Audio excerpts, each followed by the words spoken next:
Hi there. Welcome to another episode of Angels, Positivity, and Love.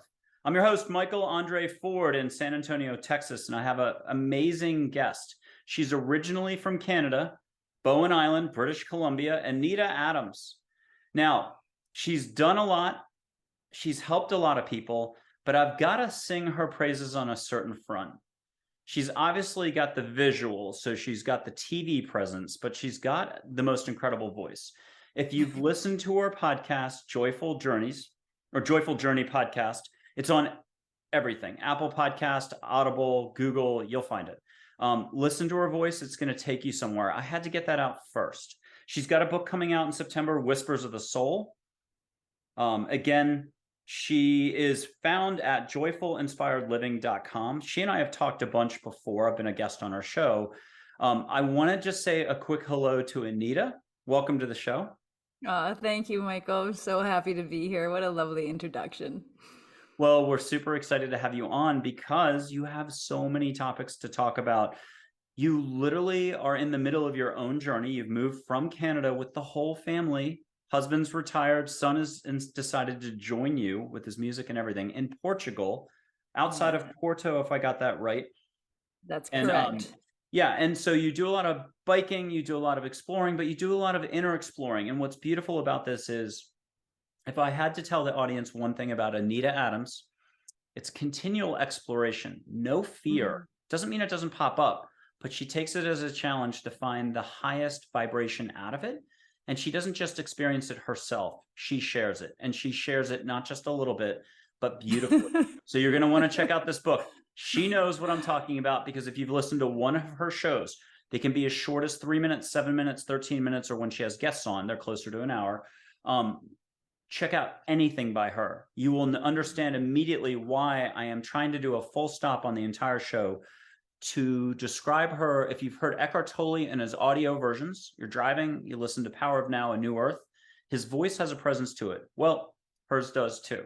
She's here to help us fall in love with life again, with who they are again. She's here to help us remember everything that we've forgotten, which is always pretty much everything. So she's also here to do it in baby steps, small bite-sized steps. And that's the beauty of Anita Adams. So I'm getting goosebumps, which means time to zip it. I'm going to let her take over and tell us a little bit about how she got to Portugal. And then before we do that just yet, Anita, how big is the universe? Oh my gosh, it's infinitely huge. It's massive. It's And, beyond comprehension. and are you having enough fun these days? I really am. I feel incredibly blessed and just loving life, even though there's lots of challenges when you're living in a foreign country where you know nobody and you don't speak the language. Did you know how difficult Portuguese is to learn? Oh my gosh. I always confuse it with Russian when I hear it on radio stations and stuff. And I swear it's Russian and it's not. So I get it. It's a little harder than Spanish, let's say. Yes. Okay, so tell us some part of your journey. Start anywhere you want. At the beginning, when did you know you had some gifts? When did it start kicking in? And when did you have to pay attention more? Oh wow, those are all really great questions. I kind of want to start with you. You mentioned that that I don't have fear, or that fear. I do have fear. I've had lots of fear, and perhaps I'll start with talking about that, and having the fear and then finding the courage to move forward. And there's a little bit of a story that I feel compelled to share with you. Actually, it's a couple stories. Can I give you a couple stories? All right. So my journey, or this part of my journey, because all of our journeys are, long and deep and beautiful. Even when they're not beautiful, they ultimately lead us to beautiful places. When the pandemic hit, I was in the middle of running another business in the film industry that I had started almost 20 years previously, and all of our funding suddenly is gone, and it caused a huge amount of anxiety for me. Like I've never experienced this kind of anxiety before, because I'm responsible for my staff. My business is crumbling. The anxiety around the pandemic itself was, huge, and I felt like I was another woman than the woman I usually am. I was just this crazy woman that was just swept away in all this anxiety, as so many people were. And we were also supposed to move to India that year, and of course, with the pandemic, everything shut down. We had to cancel our trip to India. The lease on the home that we were renting at the time was about to expire, and my business was on the brink of collapse. And this just sent me into a tailspin, and fear gripped me. The future was so incredibly uncertain, and I just didn't know what to do. And I turned to my business coach and talked to her, like trying to get some guidance on how I can save my business. And she asked me an unexpected question that ended up changing my life. And the question simply was, what do you do when you typically get stressed or anxious? I'm like, well, I go for a walk in the forest when I'm feeling anxious. And she's like, all right, Anita. And she's very divinely guided, my business coach. In fact, this is the whole reason why I started working with her, is because she taps into what I call inner wisdom to find guidance. And I asked her a couple of years after this, why did she ask me this question, and why did she direct me to go into the forest? And she said that's the message she was getting for me to do. And so she told me to go, she wanted me to go for a walk in the forest every single day for 30 days. And I pushed back big time. Like that's too much. I can't commit to doing that every day. I was looking for business advice, not anxiety reducing advice, but whatever. She got this commitment out of me, and in order to be able to make this work for my busy, crazy schedule, I would get up at the crack of dawn and head out into Mosquito Creek Park, which is a little strip of forest below the Canadian Trans-Canada Highway in North Vancouver, where I was living. And I would stumble through the forest at the crack of dawn, and I would be talking to the birds and the trees, to God and the universe, and there's nobody else there. It was just me and the little creatures of the forest, the occasional coyote. And I got into this habit of actually demanding. There was some kind of anger that was still, pent up inside of me about what was happening to the world and to my crumbling life. And I'm like, what am I supposed to do? What am I supposed to do? And I just it was like a mantra as I was walking through the forest. And then one day, it was probably about 2 weeks into this journey, this daily walk in the forest. And I'm starting to feel calmer now, right? Because I'm starting to reap the benefits of being in nature, that the calming, grounding benefits of being in nature. And one day I had an answer. And the answer was, what do you want to do? I'm like, what? What do you mean, what do I want to do? What am I supposed to do? I was looking for, somebody to tell me this is what you're supposed to do. And no, what do you want to do? And it was this calm, it was my voice. And we've all spoken to ourselves before, but this was different. There was a difference to it was like I was speaking to an older, wiser version of me that was calm and grounded, and she was simply asking me, Anita, what do you want to do? And I was fighting back, saying, no, what am I supposed to do? No, Anita, what do you want to do? I don't know. Yes, you do. I don't. Yes, you do. And it was just this ongoing debate. And then I'm just like, oh, fine, and I sat back and I was rattled, to be truthful. I was rattled by this little debate, this conversation I was having with myself, but it wasn't myself. It was something more. Later that day, I decided to go to the bookstore. I was looking for some answers, I guess, and I found myself in the spirituality section at the back of the bookstore, and I found Neil Donald Walsh's book, Conversations with God. It just kind of caught my eye, and I'm like, so I pull this book off, flip it open, and just it opens, and the phrase that felt like it was jumping off the page to me, said, anxiety and frustration come from not listening to the soul. I'm not listening to my soul. And I knew it. I've been here before in other situations where I've got so in my head about stuff and I've stopped listening to my soul, and just about destroyed my marriage at one point when I was stopped listening to what was going on in my heart and what I needed to listen to. And I'm like, okay, I know this. I need to start listening to my soul again. So I started going back into the forest. The next day I was excited about stepping into the forest. And this time now I'm speaking to God, the universe, my higher self, and asking, what do I want? And listening and really listening. And first I heard the crickets, I heard the wood bugs, I heard the birds and the breeze, and I wasn't hearing anything.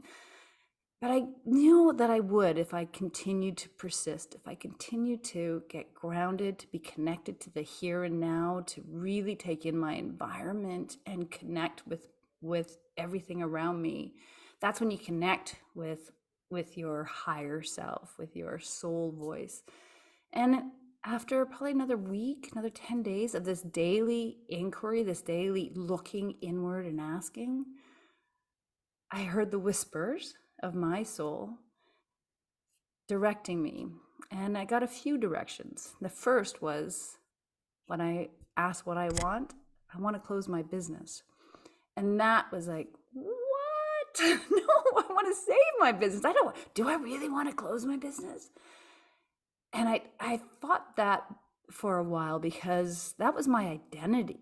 That was like, it was a national nonprofit arts organization. And I had some of the most powerful people in the film industry sitting on my board of directors. And it gave me my sense of purpose, it gave me status. And I liked that. I did. I liked being somebody, and somebody in the eyes of other people. I liked being this person that others wanted to work with, that could help them. I was so attached to this identity that I had created through this organization that even though I started to lose my passion for it a number of years ago, I was clinging on to this business because it's who I thought I was, and I didn't think I was anything more than just that thing. And it, gave me a paycheck, that gave me the stability, it gave me all that stuff. So when I heard the whispers of my soul tell me that I did not want to have this business anymore, that I wanted out, it was a bit of a shock. But I had to listen to it. I had to come back and listen to it again. So I didn't trust it right away because it felt too big. So I kept coming back into the forest. Is that what I really want? Is that what I really want? And that feeling kept growing stronger and stronger and stronger. And I'm like, yeah, okay, now I need to figure out the steps to how do I close this business properly, because I didn't want to leave anybody hanging. I didn't want it to be in debt. So I took a year to sort that all out and get my business wrapped up and tied up nicely and close those doors. In the meantime, I kept listening to what was it that my soul was guiding me to do. And some big, interesting things started to come through. The next big thing was that my soul voice was telling me to get rid of all of my possessions and turn nomadic. And I'm like, what? What do you mean turn nomadic, get rid of our possessions? Like, wow, I don't know. And again, I kept sitting with that and listening to that. And then one day, I'm like, okay, yeah, that feels right. After hearing that voice tell me that and sitting with it, like, yeah, I think that feels good. I'll talk to my husband about that. And I came home when we were sitting talking one night on the back deck, and I'm like, what do you think about, getting rid of our stuff and becoming nomads for a while? He's like, yeah, I kind of like that idea. I'm like, what? Just like that. He was so into it. And and I should mention at the time, we've got two children. And so our son is here with us in Portugal now, and our daughter is back home in Canada. they both had told us that they were ready to move out. They wanted to find roommates to move out. So having them tell us that right at around the same time I'm being told like it's time to become nomads, I thought, okay, we've got the opportunity, the freedom to do it. And so we did. We got rid of it was easy to get rid of our possessions and we could help our kids, right? Because they're moving out. They needed furniture. So we're like, here you go. And so it was a nice win-win. And we got rid of everything, or a lot of things. And spent a good chunk of the summer, July and August, just kind of rolling around the British Columbia. We went kayaking for a chunk of time, and a motorbike trip. And friends of ours own property in different places, and we just kind of hang out and enjoy it. And it was nice to do that. In the summertime in British Columbia, it's pretty easy to live that kind of hippie-free, gypsy-like lifestyle. And my husband's a high school teacher, or was. He's retired now, but he was still teaching at the time. And we decided that we'd like to live on Bowen Island, which is just it's a 20-minute ferry ride from North Vancouver, where my husband was teaching, and his mother also lives on Bowen Island. And we thought, yeah, why don't we give Bowen Island a try?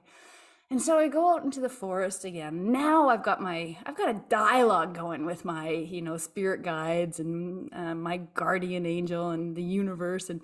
And I'm walking through the forest, and I'm like, okay, so this is what I'd like now. I'd like to find a place on Bowen Island. I don't want to commit to any long-term thing. It's got to be furnished because, we got rid of all of our stuff, and month to month.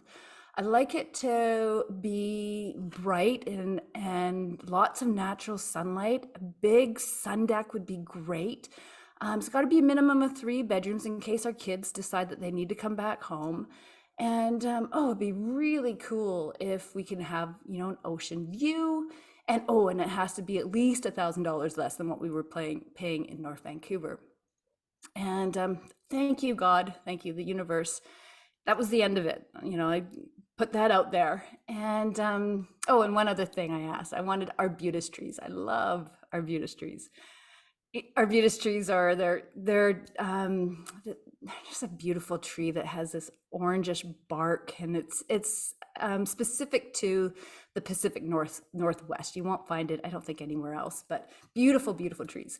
And anyways, I get home from my walk, and probably an hour or 2 hours later, my mother-in-law calls, and she's like, I just got off the phone I just got back from playing golf with my friend Audrey, and she's got this place here on Bowen Island that she's looking for somebody to rent for the colder months. Do you want to come over and have a glass of wine with her tonight? I'm like, yeah, sure.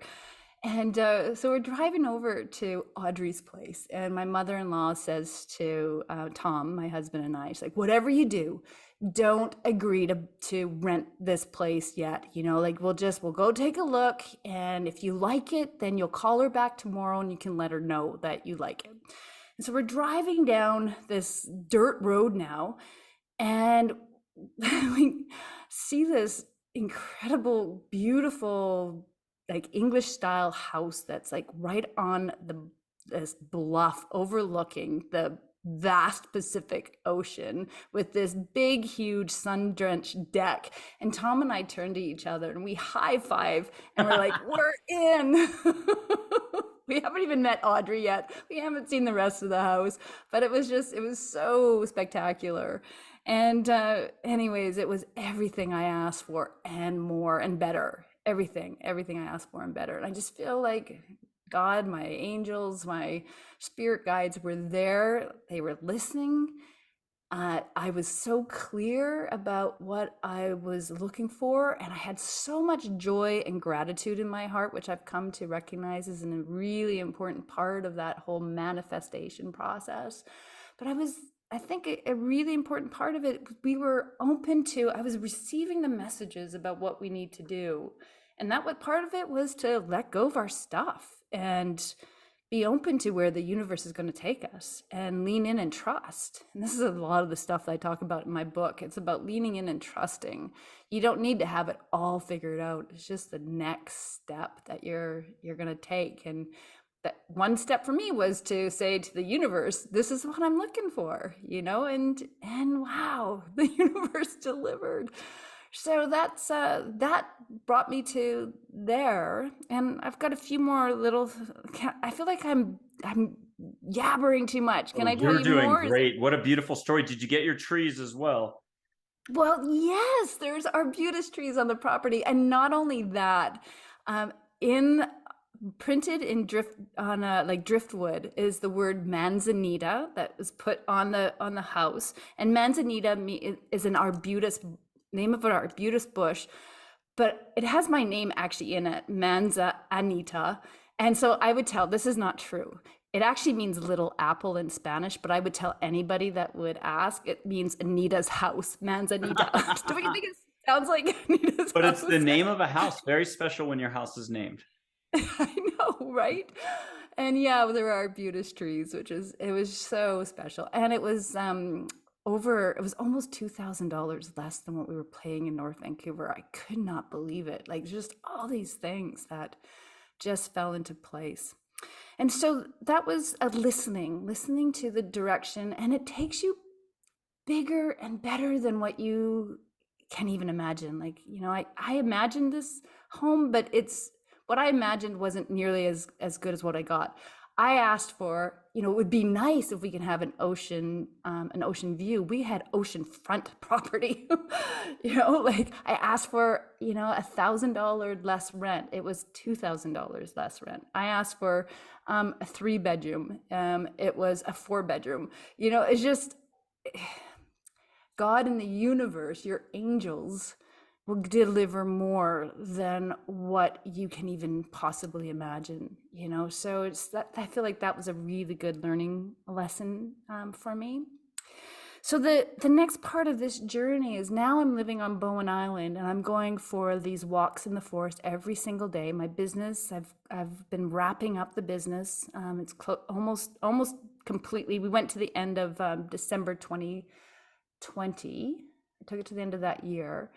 And so now it's, I think it's probably, it was in the fall of that year. I'm trying to figure out what is next for me as I'm closing up my other business. And so that's the question, like what's mine to do now? What's mine to do now? And I kept asking. And I was getting the answer was to teach people how to tap into inner wisdom, teach them how to listen to the whispers of their soul. And I'm like, whoa, that's way too big. Who am I to do that, right? So I really pushed back on that, but I kept getting that message. And then I had a few moments of curiosity where I'm like, well, what would that look like? And the very first thing that came up as a visual in my mind was a retreat center, a spiritual well-being center. And again, I'm like, no, like having my own center, like, wow, it just scared me. Like the idea of it just felt fanciful and not mine to do. It's just like, that's a dream. That's just dreaming, like silly stuff. And so I pushed it away, but I dug a little more and I'm like, well, what else could that look like? And then I got answers about starting a podcast, running retreats, and writing a book. And again, I pushed it away. Again, it just felt just uncomfortable, like, yeah, really uncomfortable to me. But it kept coming up. It just kept coming and coming and coming. Now, fast forward several months, because it took, like, I was talking about fear at the beginning of the show. I was afraid of the stuff that was coming up for me. And I did not have the courage to lean in and listen and trust that. So I just kept pushing it away. Audrey is going to be moving back into her house in the summer because she's a fair weather islander. So we're going to be without a home again for a period of time. We got to figure out what we need to do or what we're going to do. And we had a couple things. We found a tiny home that we lived in for a while, with like 8 weeks in this 300 square foot home, which was awesome. I highly recommend people have this experience of downsizing to small little things. You realize you don't need all the crap that we carry around with us. It's a really great experience. So if you get an opportunity to live in a tiny home, even for a couple months, do it. And then after that, our tiny home was up at the end of June. I turned to my husband. I said, "How do you feel about putting our kayaks in the ocean and paddling from here, from Bowen Island to Desolation Sound, taking the month of July and maybe a bit into August to go on this kayaking trip?" And my husband, he's always so supportive of some of my ideas. He's like, "Yeah, that sounds cool." And so we set out on turned out to be a 33-day kayaking trip, over 300 miles up the west coast of Canada. And it was day 20 or 21.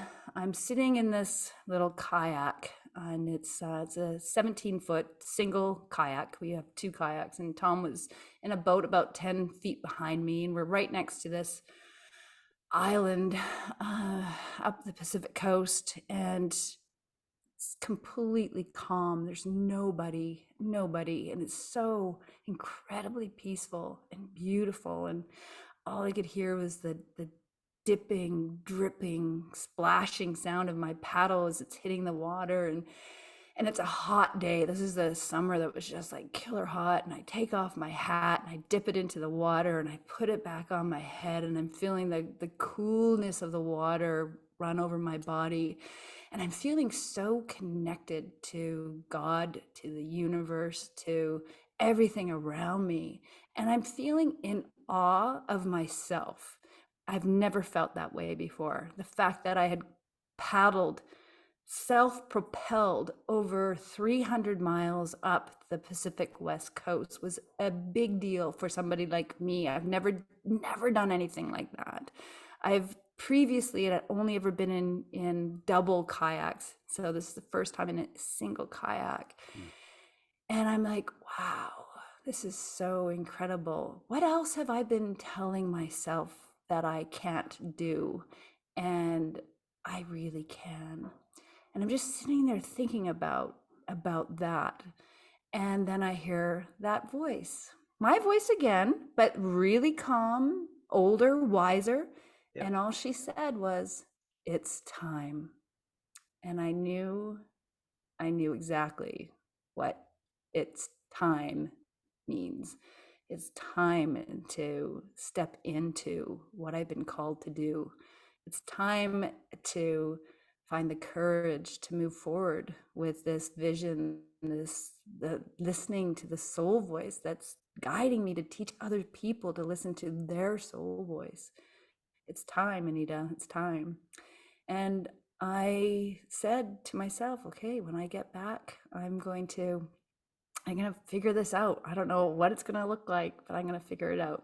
And I have one more interesting story that I want to share with you. You're doing great. Keep going, because we're going to pepper you with questions so that you can take us back through moments of it, so that if a person's facing a parallel situation, they might not have a forest available to go for a walk in or the kayak thing, which is just incredible. Bravo. Beautiful story. Incredible resonance. But how can people take their own steps just to slow down a little, listen more, and take stock, appreciate, and to tout you again? Yes, ripples, eddies, everybody gets stuck in eddies. We're not going downstream, going with the flow.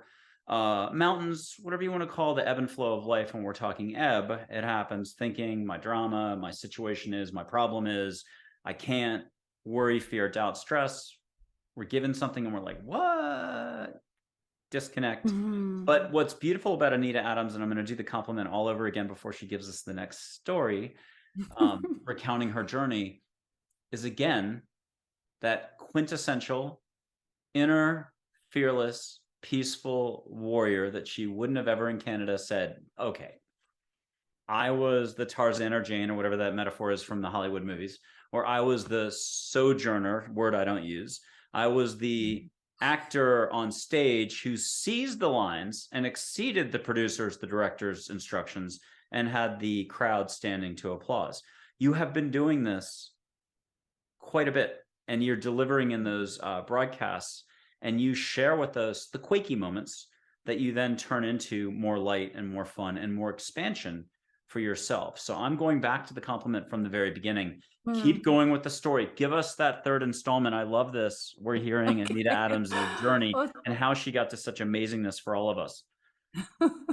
well, this is an important part of the story, and that's actually a chapter in my book. It's called Following the Spiritual Breadcrumbs. And I think that's something we all need to learn how to do a little more. And it actually, this particular part of the story happened early in my kayaking adventure. And it's a week into this trip. So it's before I heard the voice, it's time.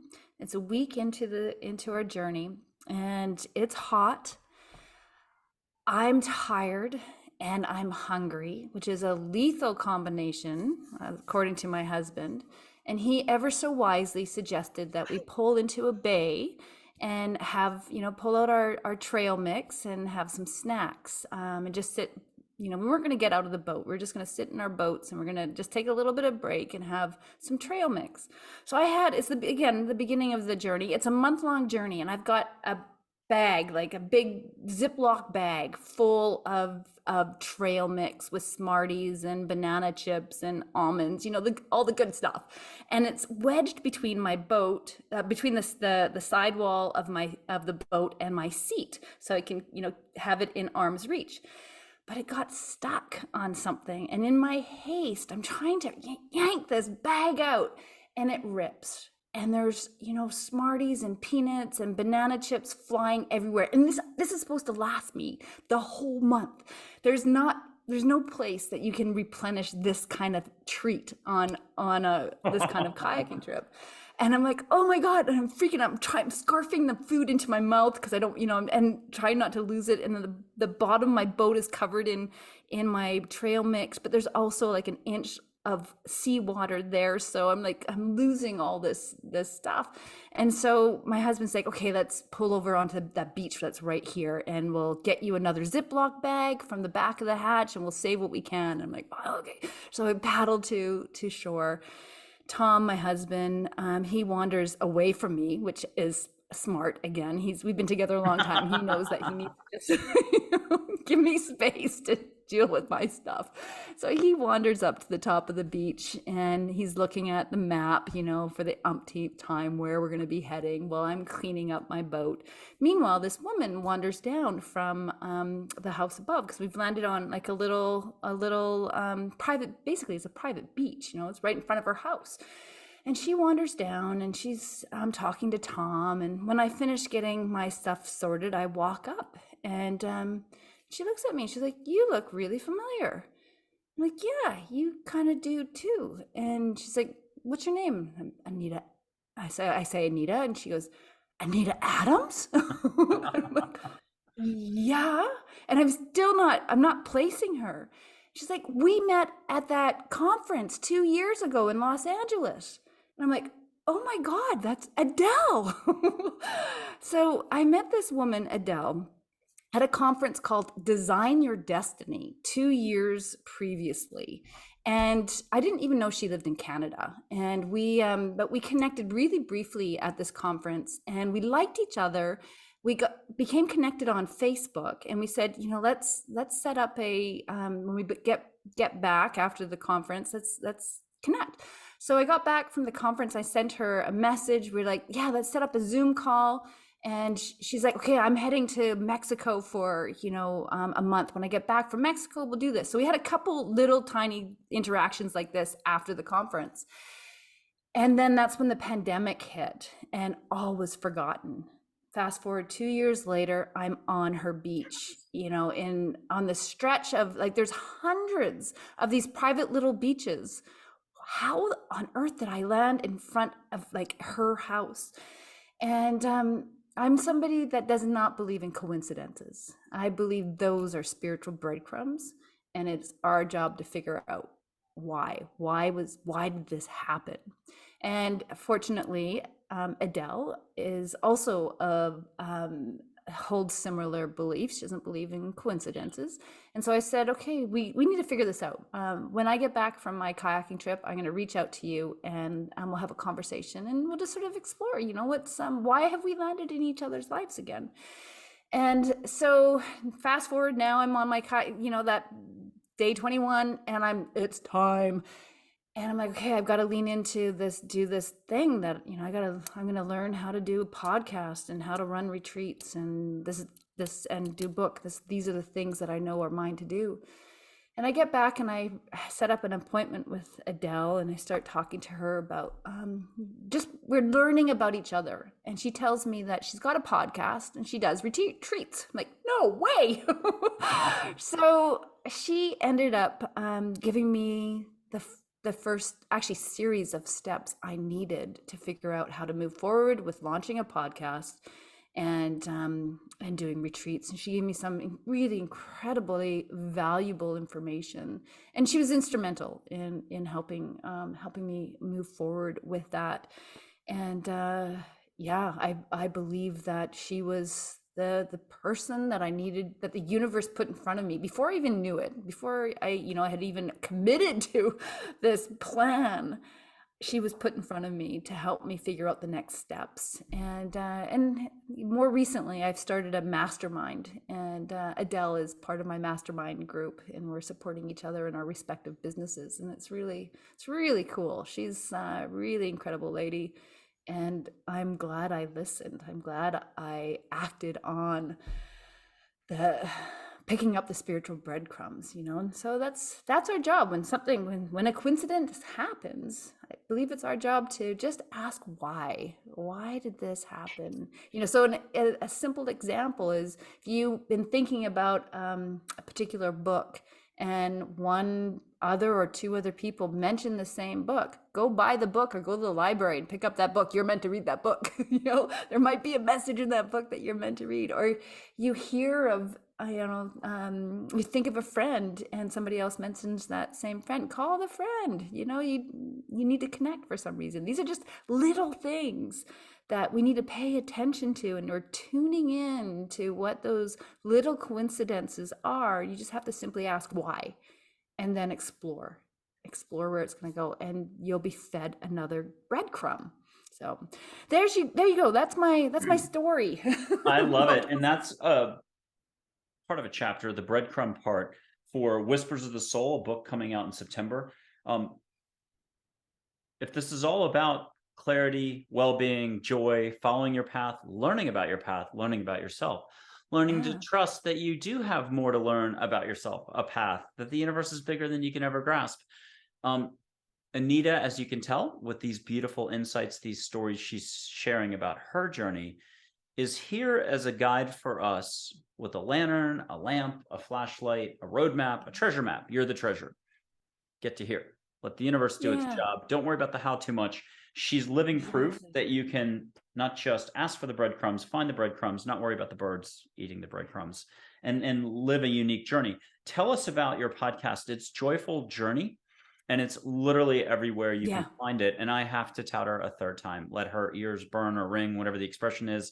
Her voice, as you can tell, when you hear it in studio fashion, when she's telling us stuff, you're riveted. This is the type of thing you put in the car for like post-work.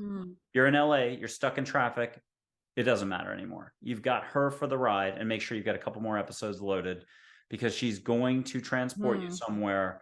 She's going to indirectly, she doesn't know this necessarily, the vibration says it's not just all right, it's better than all right. And before we talk about Joyful Journey podcast, that brings in a sort of segue. You keep mentioning something that's beautiful, and it's a recurring theme this year in the Angels Positivity and Love show. Bigger and better, and more and better, where you put stuff out to the universe and you said, okay, I think I'm doing pretty good here. I'm aiming high. And then everything just goes wildly off the charts in a good way. Explain to us the bigger and better concept. Are you using it more and more now in Portugal?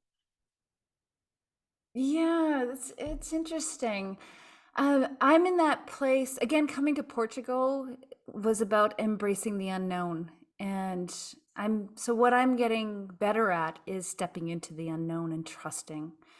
And in so doing, bigger and better and more beautiful things are happening. And I think one of the most beautiful things that has happened for me from this trip, which I was sharing with you before we started recording, Michael, is the gift of my son coming with us. You know, he moved out when he was 19, and 3 years later, where he's decided to come on this adventure with us. And so he quit his job. He wants to use this as an opportunity to get refocused on what he's really passionate about, which is his music and creating and composing digital electric music, and singing and all that, everything that goes with that. And I think it's just so beautiful that my husband and I have this opportunity to reconnect with our son in this way as a young adult. It feels like a real beautiful gift. And we've been having so many incredible adventures together, and he loves it here. He just absolutely loves it here in Portugal. So that has, that wasn't expected. We didn't know he was going to come with us. It was, we thought we know both of our daughter's going to come and join us for a time later on in the journey. And we thought our son would come for maybe a month, but to come and be here with us for this, and who knows how long we're going to be here. We're looking up to a year is what we're looking at. And our son, Brennan, he's like, yeah, I'm going with the flow. Like, awesome. And your Instagram account, if you want to mention it, is got beautiful photographs. There's the aqueducts lately that you saw that are from, I believe, the Roman times, stuff like that. Yes, but why don't you tell us a little bit about the Instagram account, what people can expect and find there? Beautiful photographs, but it's a work in progress too. I feel like I'm a complete work in progress, even, my book, I talk about all my lessons. I don't want to come across like I'm trying to be a guru. I am still, I've got my learning wheels on, those training wheels still, right? So I know a lot, and there's still so much more to learn and grow. So I share my mistakes. I share my concerns on my Instagram. I share my victories. I share my failings. I share it all. I'm pretty much put everything out there.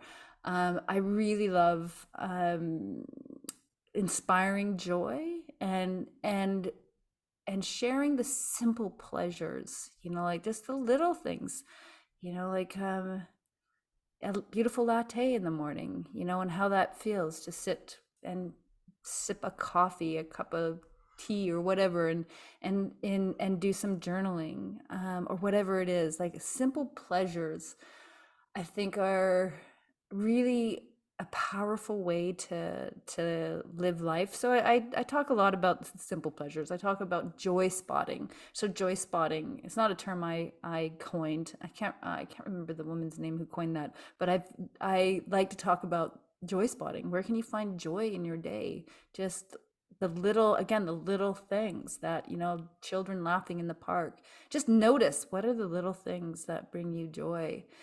And so that my Instagram, my social media accounts are about a lot of that stuff. And then of course I share my podcasts and my adventures that I'm on, and what I'm learning on this adventure, stepping into the flow of the universe and trusting. Because when we first moved here to Portugal, I was wondering, did I make a mistake? Because I loved living on Bowen Island. I loved the place we were living in. I loved everything about it. And we let go of it all, stepped away, and moved to went from 5,000 people on a little island to 1.3 million people in an urban jungle. And it's like, that was really hard to adjust, especially, you asked about how do you connect with nature when you're not surrounded by it. And that has been a challenge for me, but I'm finding it because it's there. Nature is all around you. And the point, what I try to teach people, is just to step away, unplug from the electronics, the busyness of our day, and even take just 5 or 10 minutes to sit on your patio, your balcony, or look out your window and go to a park and touch a tree. So something that I have actually, that maybe your listeners might be interested in, is a 30-day nature challenge. And it comes with nature with daily email prompts and inspirations. So if your listeners are interested in connecting with nature and with their higher self, because I believe nature is a portal to your higher self, and taking even just 10 minutes a day to be outside in a natural environment is one way of connecting with that higher self. I've always had a challenge just sitting and meditating.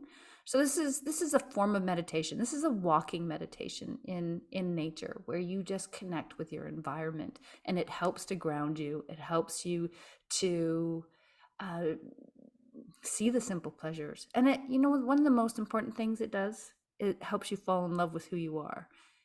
And that surprised me. I was not expecting to learn to love myself more by being in nature. And that is one of the biggest, the best outcomes that you will find from investing in yourself, by unplugging from the craziness that happens in our world with just our cell phones, like turn them off or on do not disturb, and just go into nature for 10 minutes a day, and you will find a calming that happens and a grounding that happens, and you'll connect with something more, something really core about who you are. And it's almost like it's like having a love affair with yourself. When you start a new relationship, how interested you are in that person, and you express interest, you're curious about who they are.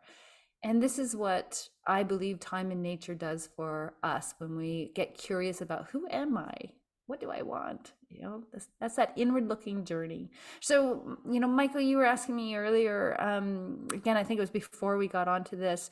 Yeah, I have I call it the wisdom way method to tapping into inner wisdom, to finding your higher self. And it's a three-pronged approach, and it's really simple. It's look, listen, and learn. And so that time in nature is that inward looking journey. It's time with yourself to get to know yourself, to look inward and to ask, who am I?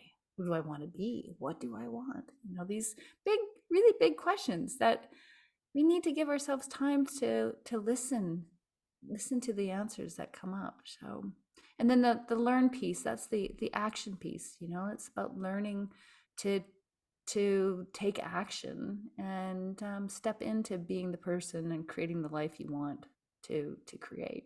And it's okay for folks to give themselves a break, because this can sound like, well, that's Anita Adams's story. I'm not sure I can change things up that much. I've got my routine. I'm set in work. I've been there for 15 years. I've been there for 30 years. I don't know about change. I don't know about this, but there's bigger opportunities available in every step. You just have to allow for it. Describe the allowing, but if you could take it from the audience, the viewer's perspective, there's a lot of reasons not to, maybe a million. How do we Yeah, get past those to get into our heart and to start the yeah, basics process again? And it's touching into what you've already mentioned. yeah. It's a good question, and we don't make ourselves a priority, and that's really what needs to change. We need to we need to look at giving us and ourselves the space we need to be the person we want to be, create the life we want to create. And it's really about loving yourself. It's really about loving yourself. I I've become I don't even know what you call this. You would know. You're more attuned to this. I've been doing you are. So I told you I about 7 months ago, 7 or 8 months ago, I started doing some spiritual writing, which is taking the time to just allow a sort of a stream of consciousness to flow through you. And that's tuning. It's some people call it channeling. I shy away from that word because it's one, I used to think that's something that only certain people could do. And I also thought that it was only people that wanted to scam you that would do it. So, I had all these preconceived ideas about what that is. And then I started connecting to something, source, higher self, God, whatever your word is for that. And I think it's different for everybody. And I started doing it through a writing process, and just some really powerful things have come through that are bigger than me, way bigger than me. And one message that I constantly get is about being the love. I remember, so I have to tell you this. I think it's kind of funny, kind of cute. When I've been doing this automatic spiritual writing process for probably a couple months by this time, so still pretty new. And I would start each session that I would do, like I do it at the computer. I'm really quick typing.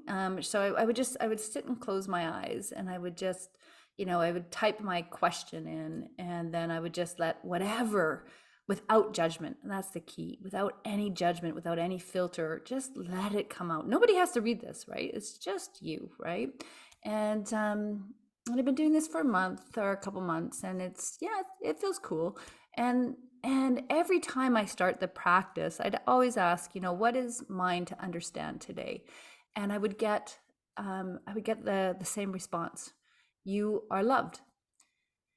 And it's beautiful, right? But I was getting kind of impatient and irritated by it. Just like, so this one time I kind of pushed back, or not pushed back. I just said, so you keep telling me this, that I am loved. Is that something you feel like that I really need to get, or what?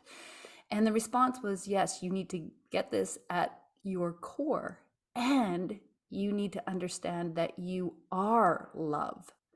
That you are love. You're the embodiment of love. And I carried on in this conversation about love, and the message was that I need to choose to be love in everything I do. And this message just keeps coming to me again and again and again, just to choose love. I'm like, well, what does that mean? What do you mean choose love? Choose love. It's like, with everything you do, whatever the thoughts that you think, the actions you take, the food you put into your body, choose love. Choose love. Okay, choose love. Choose love. And I thought, okay, you know what? Today I'm gonna choose love. Everything I do, I'm gonna choose love. And it was a remarkable day. And throughout the day, I kept asking, when any kind of situation that popped up, what would love choose? What would love choose?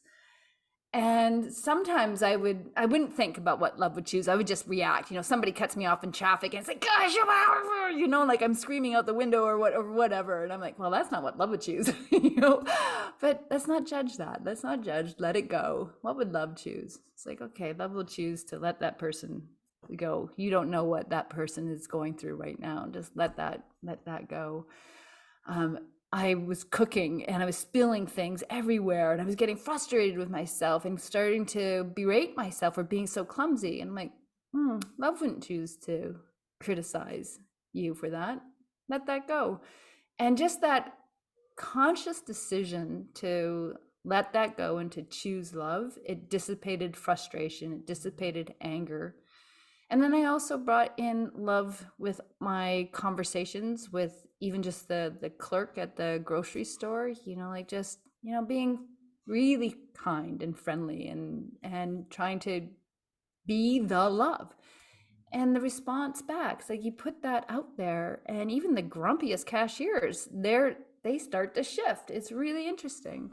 And I was feeling the love. It's hard to be the love all the time, but it's a good exercise to practice, to be the love, and just simply ask yourself, what would love choose? So to get back to, just practical little things you can do, that's one little thing you can do to get grounded, is to ask, what would love choose?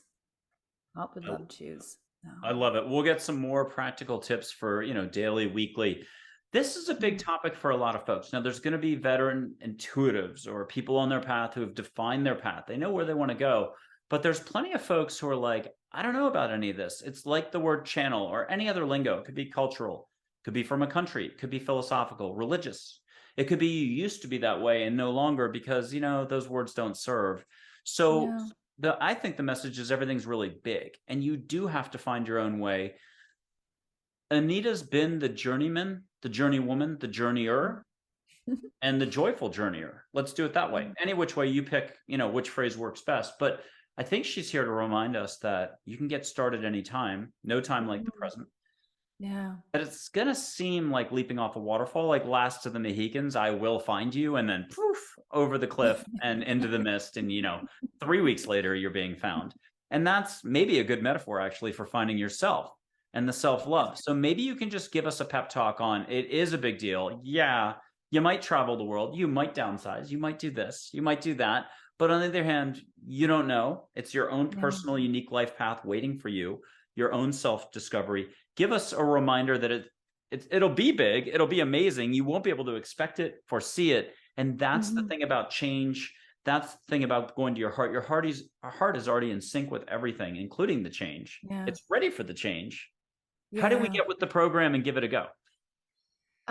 That's a really great question. And I think there's a couple things that I want to present. One is that your soul voice will only present to you the best version of who you are and the greatest possibilities for your life. It may not show that to you right away. It's going to show you what is yours to do now. It's going to give you the breadcrumbs of what you can do to move forward. And your job is simply to listen to it, and just figure out what is the first step for me to take to move in that direction. What is the first step? And your dreams, the dreams that you have about your life, that is your soul voice talking to you. So don't dismiss them. Don't think that they're fanciful, big ideas that are, not really yours to take. That is your soul voice talking to you. So lean in and listen, and then identify what the little steps are that you can act on and move forward with. And if you listen, if you ask for those steps, they'll be presented. They may show up as coincidences. So again, go back to that, like you may find what you need to find by paying attention to the coincidences. There are so many gifts that the universe is giving to us, and we miss a lot of them. We miss most of them because we're not paying attention. And again, I think that's why the stepping into nature is really helpful, because it helps you to slow down. It helps you to slow down and pay attention. It just breaks the habit of being on a cell phone all the time or in front of the computer, and it gets you grounded. So, I encourage you to take part in my 30-day challenge. It's free. It just will help get you into that practice of breaking that routine of not making yourself a priority. Most people are not making themselves a priority. This is about you, taking time for you. And it's a small commitment of time. And you don't need a forest to go into. You could just go for a walk around the block in your neighborhood and just pay attention to, the breeze that blows on your skin and ruffles your hair, or the smells in the air, or the sounds of the birds. Like all those things, using all your senses really gets you grounded. So that's in the teaching that I do, that's the first thing I get my clients to do, is to take time for themselves, to connect with their environment, to unplug from their devices, and to tune in to what's going on here, and ask yourself, what do I want? You might not get any answers for a while. You will eventually get answers. You might not hear anything for a little while. Like when I first started doing that, it was over 2 weeks before I heard anything, Interesting. So Joyful Inspired Living, your .com is Joyful Inspired Living, and they could go there to pick that up. But back to what you were just saying, I love what you're saying, because the only metaphor I can think of is the clay. We're all clay. And to touch the clay and mold it equals change. And it's the last thing in the world, the brain, your routine, what you do for a living currently, the way you view a situation, relationships, your own personal joy factor, make up a phrase. And so you don't want to touch the clay because it's not practical. It doesn't fit the mold. It's gonna actually cause problems. It's gonna ripple. You might have fun. You might discover something. You might discover, oh my God, I'm free. No more walls, no more thinking in a certain way that holds me back. So touching the clay, allowing the universe to respond and help you, like Ghost, was it Patrick Swayze? There's two of them. I think it's Demi Moore or something. They're holding each other's hands, doing the clay together, beautiful love scene. But you're gonna get helping hands to shape the clay. Don't worry about going to the local pottery store, whatever I'm trying to get to this metaphor Yeah. on. But I love it trust though. that you're going to be guided. Yes, your hands are Yeah. going to get messy. And that may be, does it take you 1 month straight? And I think this is awfully interesting because I've never heard it put this way. You keep asking, and it's a little bit like Eat, Pray, Love. And I'll mention that fountain scene. I mentioned it on another episode this year, but we'll come back to Eat, Pray, Love 1 second. The guy goes to the fountain. He wants to win the lotto. You have to keep asking, because the factor that's holding you back invisibly is how many of your poker chip stacks did you put up here versus here? And you've got to take those poker chips away. And the universe is working on you the whole time. You just have to keep allowing. And once the stacks are cleared and you're back to just what matters, that's when you're going to hear. Just keep trusting, keep allowing. It may seem like the word channel. I used to give away the service for 8 years, helping people let go to hear and feel and see and stuff like that. But I'd ask, hey, what does Michael do for people? Partly so they could hear it the way they needed to hear it. I think I got like 800 of those answers. He channels was one of them. And I didn't know what the heck that meant. I'd heard it, but I was like, I channel. And I'm at the Whole Foods headquarters downtown Austin. It's 17 miles to the northwest for me to get home. I'm driving and I didn't judge it too much, but I'm still like, I don't know about this. Dull Knife, a Native American chief, said he channels. That's one of the answers. By the time I got home, I guess I was like, I guess I channel. I was like, okay. And that was like 8, 9, 10 years ago. And I'm much more comfortable with the concept. So back to Eat, Pray, Love real fast. There's a guy who goes to a fountain every day in the story. Maybe the book, not the movie, with Julia Roberts, Elizabeth Gilbert's book. And he goes and he cries at the fountain to whatever. It could be a patron saint in the water fountain. He's crying to the saint, why have I not won the lotto? Why have I not won the lotto? I think he goes every day for a year till finally the statue comes alive and just sighs, exhausted with the continual pleas for help, and says, will you just buy a lotto ticket? So that's all of us, though. That's awesome. And that's the best metaphor I've ever heard, because Yeah. who's crazy enough to want change, to invite change, and the change is And not actually do anything. Yeah, and it's fun, sparkly. It means a better you, a more fun you. You hear it all the time with others, but you're like, oh, that can't happen to me. Because you either think of it as business success, they look happy, they've suddenly found their soulmate, they're doing traveling, they're doing a whole new you 2.0, version 2.0. So give us one more reminder about trepidation versus excitement, adventure, the soul. You're in Portugal. You left Canada behind. Doesn't mean you're not going back, but you may have other countries you're hitting. You keep mentioning India. Yeah, I feel really strongly that that's going to be happening somewhere. I don't know when exactly, but I keep getting that strong feeling. So, and that's part of the inner listening, is feeling, right? The listening to what's happening in your body and the feeling and tuning into that. And I want to comment just about the channeling thing.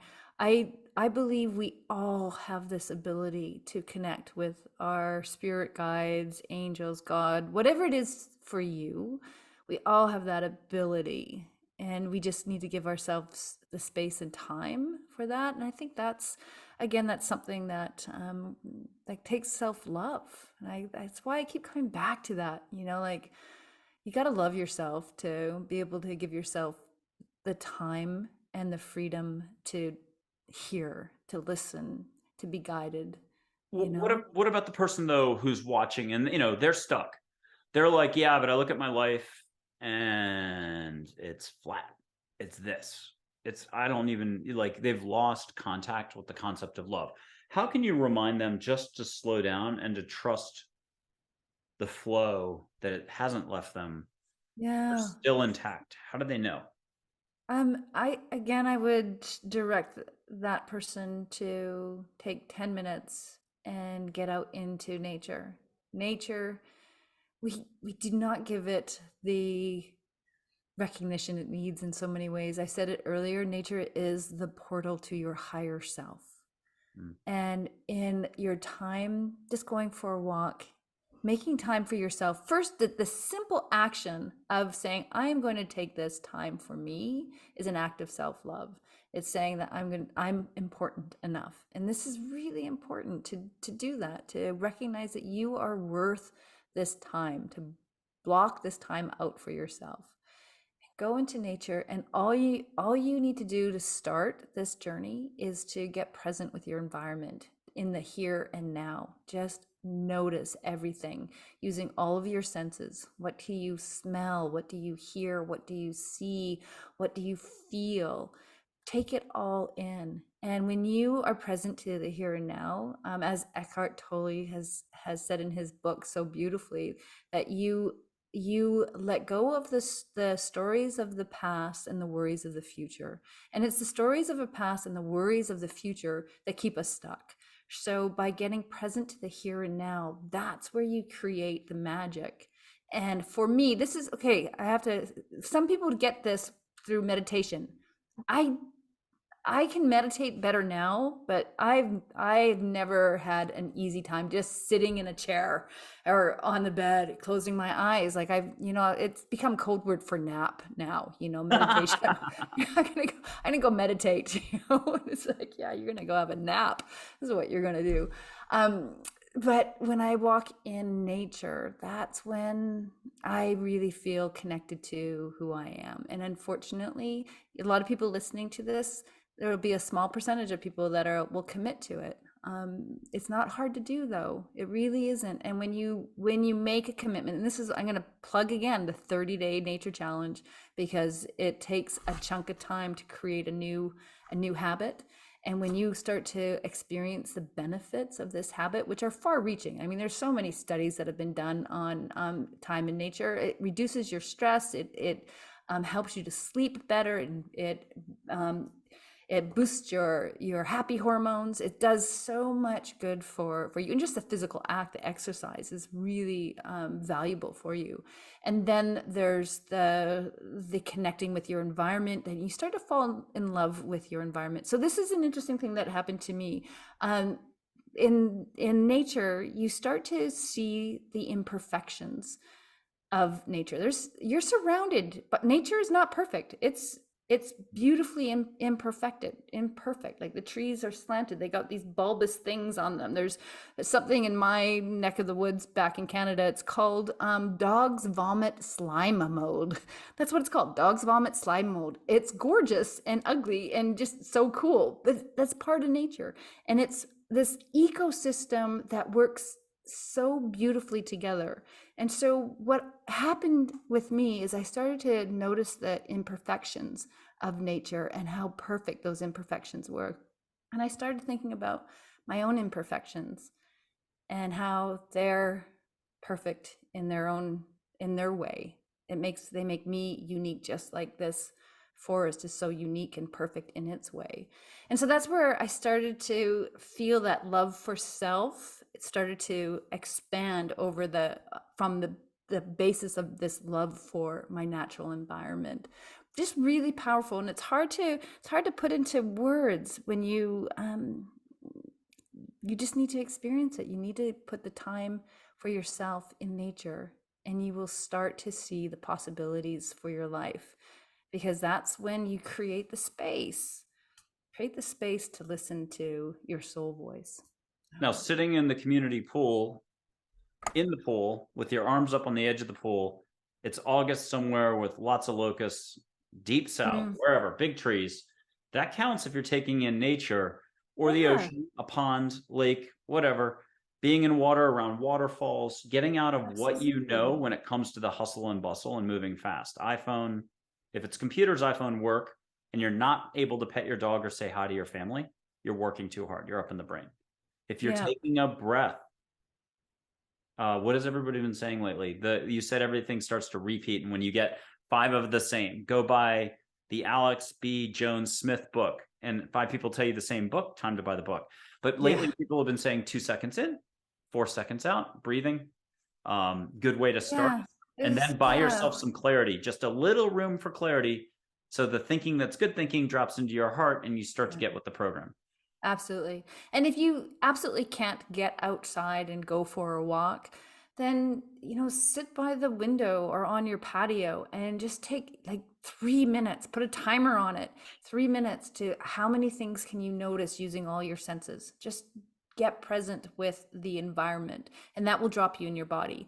Now, if you're really great at meditating, then make sure you cut time into the day to make that a consistent practice. So these are just tools, and these are the tools that have worked for me. And you may have a whole different slew of tools that help you unplug from the craziness and get connected to who you really are and your higher self, where you can listen to the guidance of your soul voice. Yeah, and there's no rules on the meditating. You can make it a nap, but just don't pick your usual spot. Get a beach towel, get pillows, pick stuffed animals, and put Lotus Flower by Radiohead on it. So think exactly 5 minutes. Put it on a device that can repeat. And by the fifth song, anything you were saying about meditation is gone. You're out, but you're Yeah. meditating because you're having some sort of a connection with something. It doesn't matter what words we put on it. And I'm going to mention Lotus Flower. If you go to my site, my name with the .com, on the suggested reading, eventually there's videos and eventually there's songs, and you'll find Radiohead's Lotus Flower. It's a crazy fun chillax song that has some sort of a vibration to it that does some sort of a miracle job, because I used to get people who were like, oh, I don't know how to meditate, and I'm like, I'm with you. But you just get knocked out. Pillows, stuffed animals, whatever. I mean, outside's even better. In the grass, if you can find a patch of grass and it's not like 6 feet of Yeah. snow, do it in the grass. Actually, I forgot about that. Grass will Yeah. do, outdoors will do wonders, especially if you're feeling, it's that beach effect, because it's so hard for us Yeah. to quote go on vacation. It's being on a beach, that letting go, letting go, letting go. Yeah. Taking your Yeah. shoes off and letting your feet, sit in the grass, it's yeah, it's very healing. And there's been scientific studies on, grounding. Seriously, it's pretty cool. So, yeah. So let's talk about trust, because there's a factor here where Mm, you're like, well, I know what I know. Are you kidding? Is the reaction at one level. And then there's a bit of, we'll call it, faith, letting go, yeah. trust, relaxing, all that other stuff. Talk to us about that. It's Yeah. scary, but it's not. And once you get a little bit of practice, you're like, oh, no, that's a good thing for me. It is, and it is scary, and I have to keep, it is, and I It have to is. keep coming. Okay, so, Michael, I've put my business on hold. Um, I stopped doing my retreats. I did a full year of retreats, which was awesome experience. I put that on hold. I put my coaching services on hold. The only thing I'm really doing right now is I continued with my weekly podcast. And I put that on hold because my inner wisdom, higher self, the whispers of my soul was telling me that I needed to finish my book and I needed to be focused on that. So I got to get really narrowly focused. So I have effectively cut off my revenue stream to focus on getting this book done. And it's done. Now I'm in the process of finding launch partners and all that, and so I can launch as big as possible. Do you want to And take a moment right now and show us, how do you go about setting out your intention to the universe?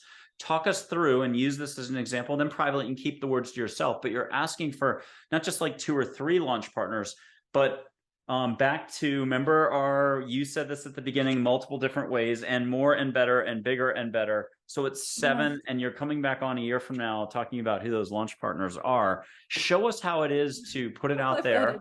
Yeah, give us a little bit of hey, it doesn't have to be about a book launch and partners. It could be about this in life, but take us through that moment of and I'm not sure if I'm fully understanding the question. So you're looking for launch partners.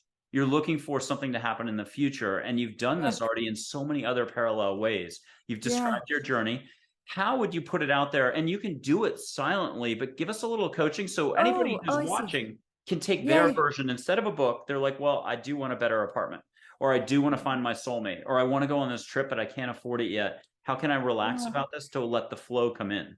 Right. Okay. Okay. I think I'm understanding you. So Manifesting, or yeah, yeah. manifesting. So first, for what I think is really important is to be really clear about what it is that you want, the outcome that you want. So with me, what I really want to create is a book that's going to reach millions of people and touch the lives of millions of people around the world. I want it to become an international bestseller, and it's not like, you don't make money from books. It's about reaching people with with a message that you think is really important, and that has the spin-off effects. I'm wanting to build my business, of course, with the coaching and the retreats that I offer, and I do hold on to that vision of creating a retreat center. That's the next big thing that I want to create. So you have what it is that you want.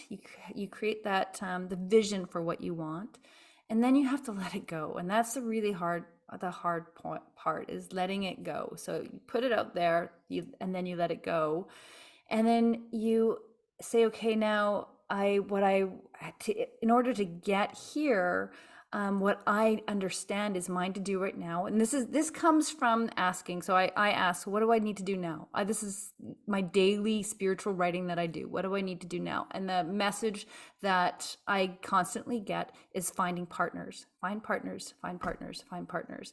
So, okay, so now I'm putting that out to the universe. Where are the opportunities to help get that out? Oh, Michael has reached out to me and asked me to be on his show. Isn't that interesting? So it's, that's an opera. And you are going to be a promotional partner, a launch partner. Thank you. Like it's, you offer to get this out and to have me back on your show again at another time, and I've got a note of that. So, and everyone is witnessing this now, so they can come back. That's right. But we also hopefully will get audience members who shared how Anita's inspiration, her energy, her vibration, we're going to talk about that in a little bit. Raising your vibration is part of what this is about. Getting out of the obstacle level, the consciousness that says, I can't, my problem is, my drama is, there's no way, to how do we even lighten up a little bit to be like, okay, maybe, which you've described to us, to out of the fear mode into the, and that's what you're telling us right now. So we love it. Give us more. Yeah, so that's, a big part of it is like understanding what your next step is. So I understand and a big part of that next step is to find promotional partners. And how do I do that? I talk to people like you, and I share this on this podcast. Maybe somebody who's listening to it is like, I would love to have Anita on my show. It's interesting how that all works out. I don't need to figure it all out. I just need to be clear that what it is that I need, what I want to do, and start putting that message out, and people will start to come forward. And I just got to keep listening to the message. You, with your dream or whatever it is that you're trying to do, you've got to listen and ask what it is, what is mine to do now, and listen for the answers. And if you keep getting the same answer over and over and over again, that's what you need to do now. And as I was saying earlier, one of the things that I was told to do was to stop doing everything but focus on just getting this book done. And there's a huge amount of fear that comes with that, because like I said, I've effectively cut off my revenue stream for a time, and will that pay off? I don't know. There's no way to know. My spirit guides tell me it will, so I have to trust that. How is it going to pay off? When is it going to pay off? I don't know. But I don't know. And it takes a tremendous amount of trust to lean into that and keep going and hold the faith. And sometimes that's really hard. Sometimes I have a little cry while I'm writing and talking to my spirit guides, and the message I keep getting is trust. Yes, but if we bookmark this right now, and you are, to the audience, you're coming back. She's done India. Husband's gone with her, maybe your son. And more on her journey ahead. Amazing journey to follow, because her eyes are already sparkly. But watch what happens when she starts to tell the stories again, and watch what happens as the growth, the expansion has taken hold even more, because she's already grown a ton. But I'm just trying to say, and watch what that next book is. And watch how quickly she's delivering through vibration, because you can hear it in her voice. Sorry for being so direct about this, but watch what unfolds on the path ahead, because you've embraced expansion, growth, fun. And back to that inner fearless, peaceful warrior thing. You're doing the cha-cha-cha with the elbows. You're like, I'm willing to get on the dance floor and do some moves. A lot of us at these parties or whatever I'm like, I'm not getting out of the chair, wedding, wherever, because there's a fear and it's natural. But as soon as you realize what's better for you, you get out of the chair. Yeah. It's uncomfortable. And it really It is. And is. sometimes I use that as a way to tell myself if I'm growing or not. How uncomfortable am I? Yeah. And because if and I was getting really comfortable on Bowen Island.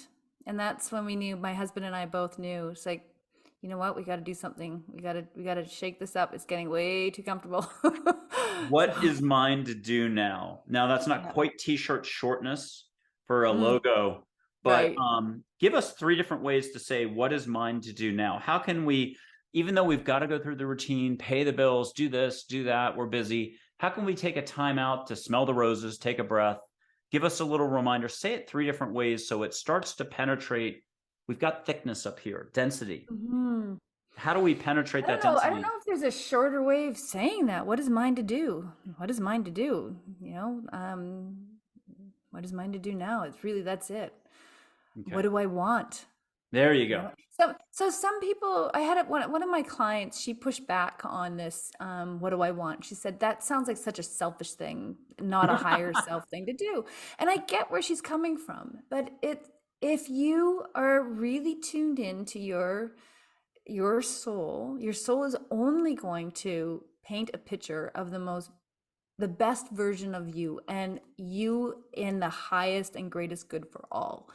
So when you're tuned into that, your wants are tuned into that higher consciousness, that higher collective consciousness that is going to guide you and our universe in the best possible way. So when you ask yourself, what do I want? And really listen to the soul voice, you're going in the right direction. You can't choose wrong. It's not selfishness.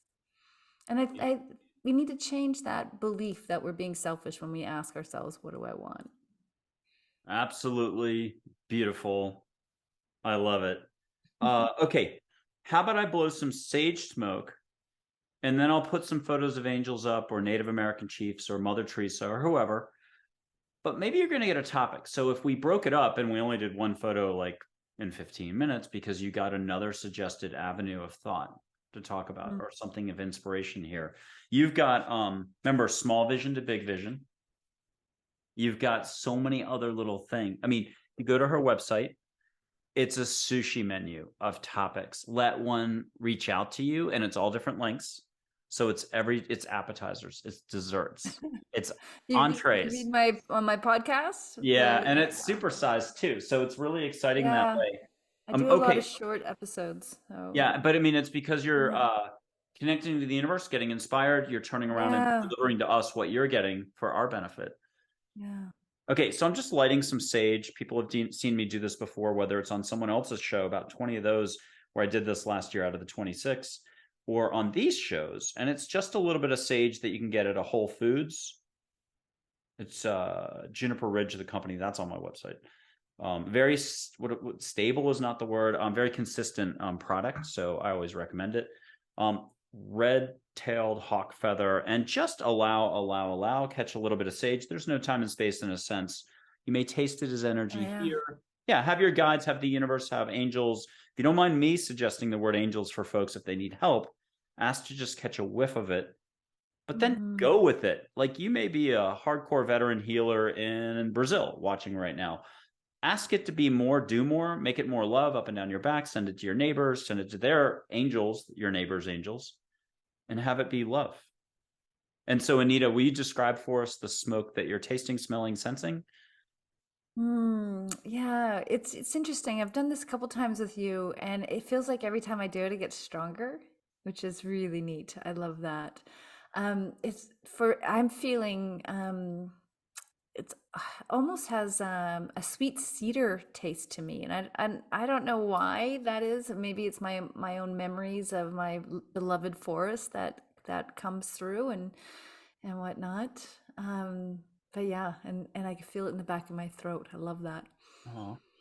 Okay, I'm going to bring Mm. Joy to you first. And she normally is the first angel I bring up because she's kind of the ambassador, communicator, holds the space. She's Joy, high, peppy voice. And let me just find her here for 1 second. Got her. Okay. And since so much of what you do has the word joy in it, from your podcast to what you do to where you're headed, here's joy for folks. Pink ball of light. People could put their hand out. Do you mind if you're comfortable, put your hand out, your palms, your fingers? You may get sparkle on your toes plus your hand. You may get it on your back. You may get flowers in the air. What are you willing to allow for and ask for in the midst of a show? Oh, and ask any question you want, get an answer. It may be just another topic to talk about. And then I'll put this down. And if you're willing to talk about whatever you heard, it's just another segue to go on because you're really hitting the mark with all of us. Yeah, I got a strong hit on something that I feel is important. Yeah. Yes, go for it, please. Let's hear it. Yeah, and it's about commitment, commitment to self, commitment to, you know, maybe the whole because it's joy, commitment to the joy of who you are, you know, and making that time again for yourself. It's so easy to not prioritize the things that it's easy to not prioritize us. And what I was getting in that moment was to make a commitment to yourself, even if it's just, you know, one little thing, like every day I'm going to take 2 minutes to just breathe in the air and feel grounded, whatever that little commitment is. You know, like we need to practice making commitments to ourselves and honoring those commitments to ourselves. So Anita Adams, out of Canada in Portugal, is saying microwave timers, sticky notes, the timer on your iPhone, text yourself, email yourself, do whatever it takes to get yourself going in the tiniest little baby step. The tiniest little baby steps. To appreciate yourself, to Yeah. take the time to acknowledge that you're worth it. It's an act of self-love no matter which way you slice this. It could be just eating a piece of fruit to go healthy a little bit with your diet, but get outside and eat it. Don't look at a TV. Don't have the device around. Use the device to get you there if you have to, and then turn it face down. Now, I'm going to argue for the device. I'll mention you can have her on your device. And let's do Charlotte, an angel who's everybody's favorite school teacher from childhood. If it's Canada, third form, Mrs. Johnson, it's her. Whoever you favorably remember, don't pick the main teacher. Here's Charlotte, an angel, blue ball light, and go any which way you want, Anita. First, if you want for yourself, get something for yourself, take time for self-love, and say, got it? Yeah, I got it. Good. Now, what do you got for the audience, or really what does Charlotte have? Because you're technically channeling, oh my God. Have her give you something fun, and then absolutely, let's talk about it. Yeah. And did I pull away? One of the things that popped up earlier today, and it popped up again just now, is play today. You know, play today. And that, I think, should be a mantra. Play today, even if it's just for a couple minutes. Play today. You know, go out and do something. Whatever play looks like to you. What does play look like to you? Michael, what does play look like to you? Running. And then I have to admit, I've got one video game that I play that's not dependent on the internet at all. So if the power's out here, which has been happening on and off for the last like 2 years in San Antonio, it doesn't matter. If I'm on an iPad, it's considered a luxury time. Let's do it this way. There's violence in it, which offsets all the peace, love, and happiness stuff. And it has to do with like military history. So the bottom line is I have this fascination for military history. I just love it. But I have a chair behind me in the corner of my office, and one of my homework assignments is go read, even if I've read it before, a military history book. Now I look at that chair and boy, have I burned holes in it. It's leather. It's probably the nicest piece of furniture in the house. And the bottom line is, have I taken the time to do it? I mean, look, we're all in the same shoes. And that's the whole soul-to-soul interaction. When you meet another stranger on the street, did you wave? Did you say hi? Did you just open the door for someone? That counts as getting out and about. How do you reconnect with the flows? And so I'm here to point blank tell you, you know, make a smoothie. You don't normally do smoothies. Go get the fruit ingredients, come up with a cool recipe and tweak it. Tweaking is the clay metaphor. keep tweaking yourself and how you're going about it until you finally get your groove on and start interacting with the bigger flows of life. And that, Yeah. I got to compliment Anita Adams again and say she's living it. And she may not realize to the full extent how inspirational the, Mm. the chances, taking those chances. And I know now I'm about to go back to your show, making those choices. You had a whole episode about choices. Yeah. Yeah. Yeah. Yeah. Yeah. And you're, for all the words and all the whatever, I'm about to cry, you're still doing it. And you're brave, brave, brave, courage, resilience, Mm. call it whatever you want. Stand Oh, up, thank dust yourself off. Even if you make a bad decision, guess what? Skipping the you. Yeah. chair. I'm still skipping the chair. You know, I don't really necessarily think there are bad decisions. I hesitate when I say that because I do think of some bad decisions I've made in the past. yeah, but they But I've teach. also really learned from those decisions that I've made, and I feel like they're a part of the journey, part of my journey. So, and forgiveness is a big topic, learning to forgive yourself so you can let go and move on. Because Yeah, yeah, 'cause we all the Buddhist Huh? shrug, and is that so? I got stuck on is that so? I mean, the Buddhists have these stories.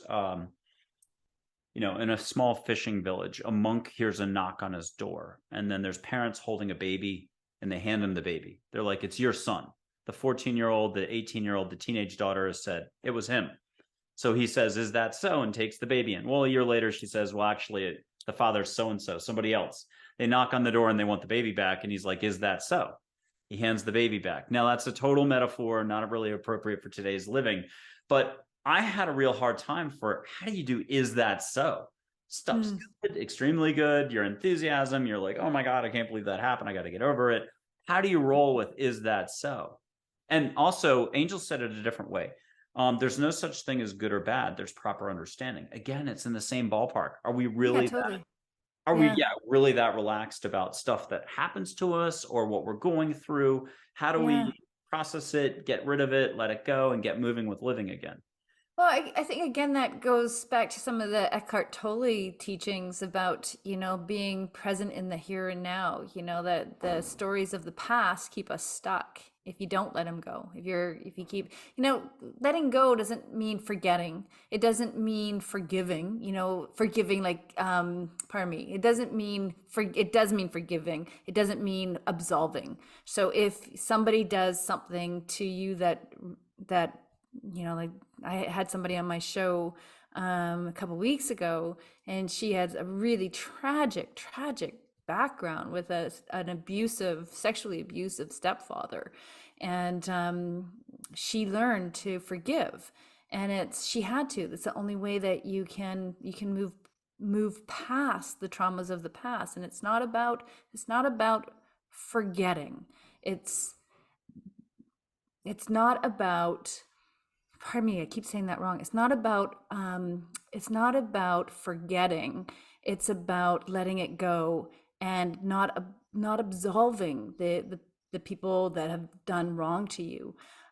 You can The only way you can move on with things in life is by letting go of the things that have been holding you back.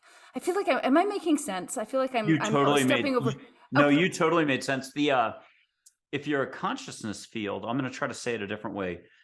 You're always somewhere with your energy. Are you up here? Are you down here? You're more open, you're having more fun, more clarity, more whatever, but you're going to be up here a lot more. What I was going to say is where you put your focus is where you put your focus. Yeah, So exactly. keep going from there. Yeah. Well, it's just this idea of getting unstuck. If we're holding on to the stories of the past, we are stuck in a place. And sometimes we start telling new stories about ourselves based on these old stories. And that's when I think it's important to ask, is it so? Is that really so? Is that true? Is that true? And letting that stuff go. Um, What I think that means another angel, guardian angel. She's light waves of energy and water, an actual silhouette. Just think Minnesota. Her name is Min. Min, Minn. Mhm. And anybody out there who wants to smell Hawaii or Mm. Pacific Ocean, Atlantic, Caribbean, whatever your favorite beach is, ask her to bring it to you. Maybe put your hand out, get a hug first, or feel some vibes on your hand. Mm. And what are you getting from Min, Anita? Freedom. I don't know why. I have no idea what that's what is that about? Freedom. Here, we'll bring in Sai Baba, the one from 100 plus years ago from Yeah. India. And if you want to switch to the Indian Ocean, but jungles as well of India, have these two join up and connect. And you're doing the connecting too. Allow, Yeah. but clean it up and give us something on what you're experiencing. Okay, yeah. So, live deep is the big thing that I get, and it's interesting. They're kind of connected, freedom and live deep. And what does that mean? Like those are the words that popped into my head. But what does that mean to me? Live deep. To be able to live deep, there is a freedom in being able to live deep. To me, that's an expression of who you really are, who you really are. And that's the truest freedom, isn't it? When you're taking off the masks, when you are lifting the lid about who you really are, instead of trying to live into the expectations of what society tells you should be living into, and you are tapping into that core of who am I, and owning it, loving it. That's real freedom. So interesting. And that's when you can live deep. That's when you can live your deepest, most beautiful, richest life. Sounds like a future retreat in India, Corsica, Sardinia, somewhere in the year. I'm wondering. Yeah. Okay, but to that, keep it to yourself on any more details on that front. But I'll get you two Native American chiefs. Dull Knife and Red Shirt. One is wisdom. That's Dull Knife with a little bit of humor. Red Shirt, gentlest mom in the world. Not the manliest description, but he's compassion, compassion, compassion, the heart. The two of them will give you a little detail, and they're so down to earth that what I wanted to add is they're super easy to connect with. If you thought angels are a big deal or hard, this is just like a given that you can connect. So Dull Knife, wisdom, Red Shirt, wearing U.S. presidential medal. These two will give you a little detail. Just say got it on a few locations in the timing, obviously after your book, Hmm.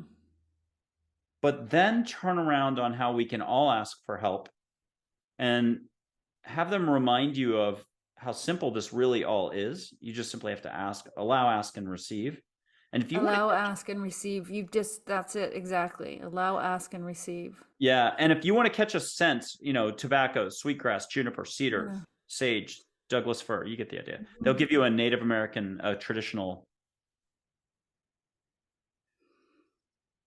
Yeah. Is Geronimo anywhere around? He's coming.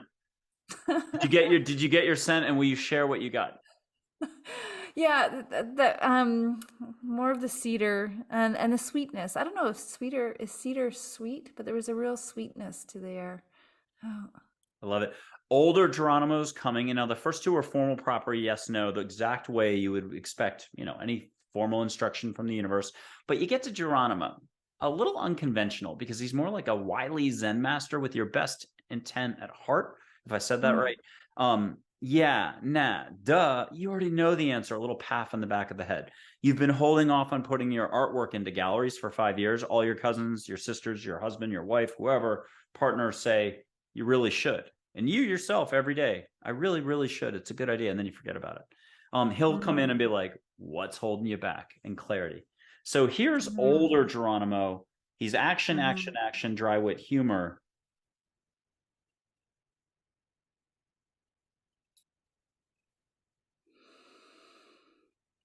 Yeah, and you might get a whole different like Sedona wildflowers.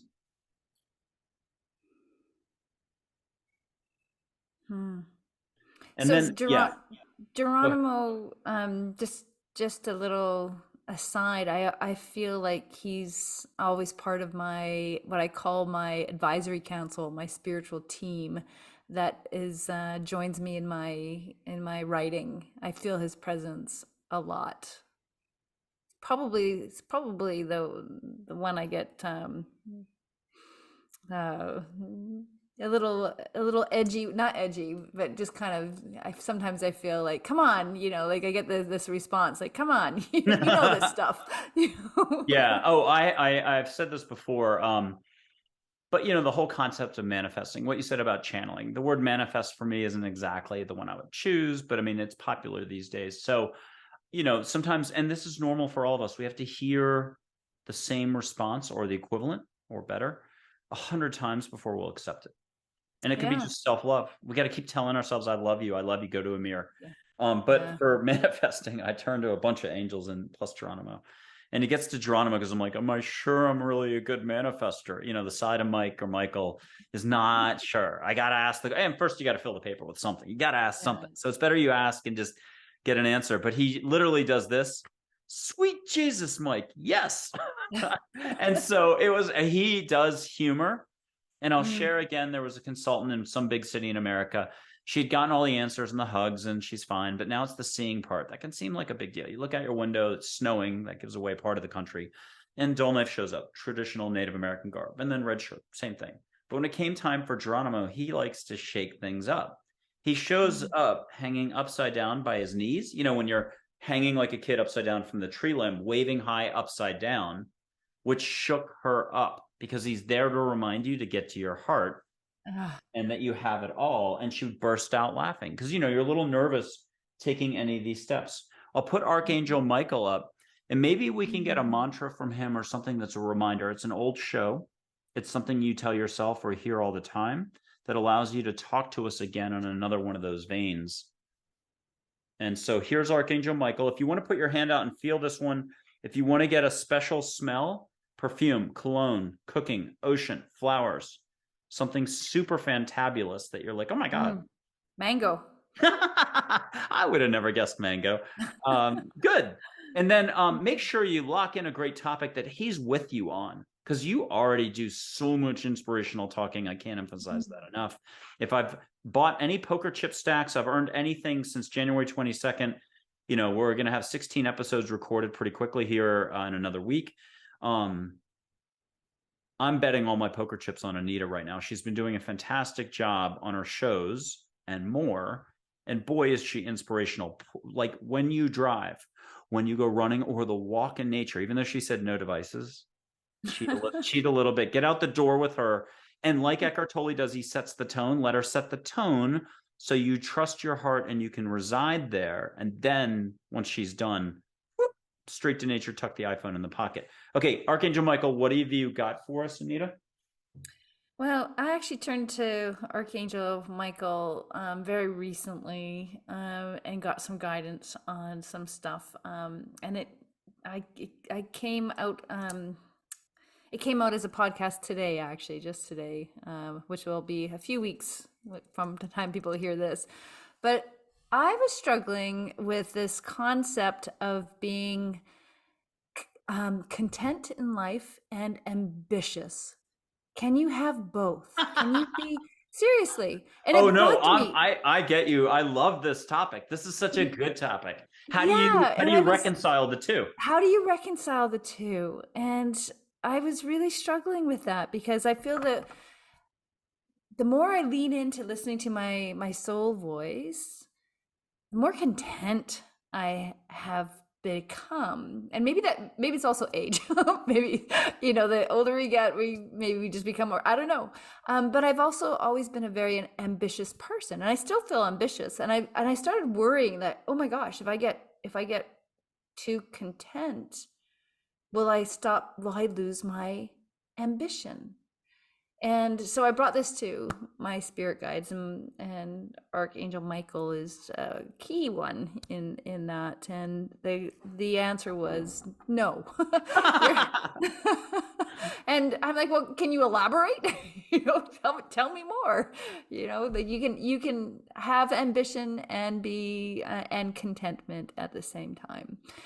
And the general idea is to not be attached to the outcome, So you've used the word flow a few times, and that's basically the answer, is being in flow. So you have a dream that you're working towards, and you got to work towards it, and you've got to enjoy the journey. It's got to be a joyful journey. You got to love what you're doing. And then you have to let go of the outcome. You have to let go of actually feeling that you have to be at that specific outcome, because the flow that you're in could take you in a completely different direction. You have to be okay with that. If you're not okay with that, you're not content. You can be, can still be ambitious, but you won't be content. If you're in the flow, you're swimming, you're got that ambition, you're swimming towards something, and it's taking you another direction. You're like, oh, hey, cool, I'm going in another direction. Let's keep swimming. And you're content, and you're still moving forward and being ambitious. And I'm like, I got it. I need to let go of my attachment to an outcome. And if you can do that, then you can have both. You can be content and ambitious. So I thought So that was really profound for me, anyways. I like that. Pacific Ocean, currents, you're in the water, Hawaiian Islands all over the place. Yeah. Maybe you find a log, maybe you swim against the current, you're fighting it. The point of Yeah. this is allow, let life surprise you. And if we switch to a different metaphor, bicycle wheel, a lot of the things we've talked about are different spokes on the wheel. I'll switch the metaphor up a little. Your heart is the center of that wheel. How do you get to your heart? No matter what the topic is, the quintessential thing is you rediscovering yourself. You never lost it. But how do you take a break for yourself? How do you self-love? How do you get into a position where you even know what to ask for? And you don't have to know what to ask for. Just be like, make it nice. And that's back to what Yeah. Anita was just saying is, details are really important, but half the time when we try to force it or fix it, and there's nothing to fix, it's again letting go of what you think you know long enough to get Right. back to the clay. And anyone Yeah. who just came in on this segment right here is going to have no idea what we're talking about, and that's okay. We're talking about realizing dreams, developing dreams, trusting that you can even have dreams. I keep going lower down the scale.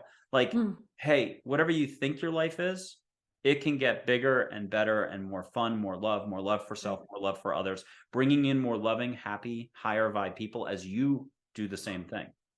Yeah. Yeah. Okay. Exactly. Give us more in the future. If you had to sketch it out, which is totally impossible, but maybe India in the future for you, what would you do in India? Does this mean like sacred special stuff? Is it biking? Is it Yeah, it actually does. I feel like there's so much more that I need to learn. I shouldn't say need to learn, that I want to learn. I want to have more deeper spiritual experiences, different experiences. I don't think there's just one way to experience God, or whatever it is that you believe. I want to experience more, and I want to be able to lift the veil of my vision of the world and the universe, and I want to connect with more spirit guides, living spirit guides and deceased spirit guides. I want to expand my awareness, and I feel like India would help me to do that. So yeah, I really want to so? go. With your permission, how about 4, 5, 6 guides associated with India? Some will be more hardcore, some will be more mythical. But very first one is Mother Teresa. You can keep the answers to yourself and just say, got it. Or you Hmm. can keep most of it and still give us a little tidbit because a little flavor is always good. But here's Mother Hmm. Teresa. Hear about the journey ahead in India Hmm.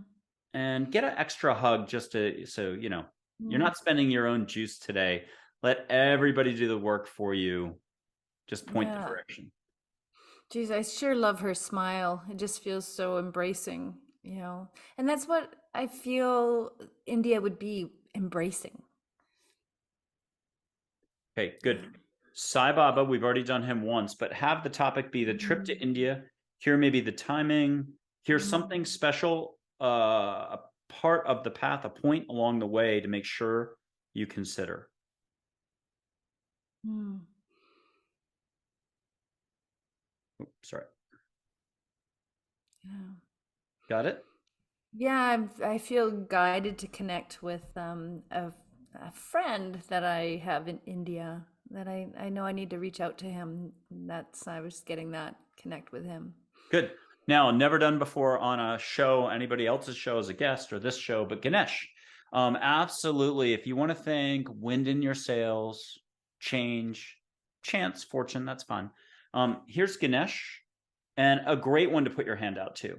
Ask for fortune in your sails, smooth pedaling, clean weather, so you can smooth pedal and not ride in the rain.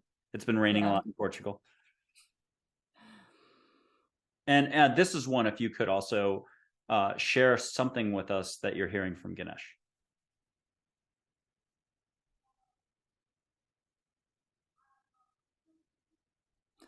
Being told to laugh. And that's totally him is Oh yeah. I don't know how to say this because I'm not like in India. Don't take life so seriously. Yeah, the joviality, the lightness of life, that's the true path. And then everything else unfolds. I have to be reminded of that often. I do tend to get very serious about stuff. I laugh a lot, but I get serious about stuff. And I've been a bit serious lately, I think. Sure. Now, Lakshmi, very popular figure, but here's Lakshmi for you. Just get two advice. How do I do this? Daily, two things for your daily journey to remember, small steps. And if you could share at least one.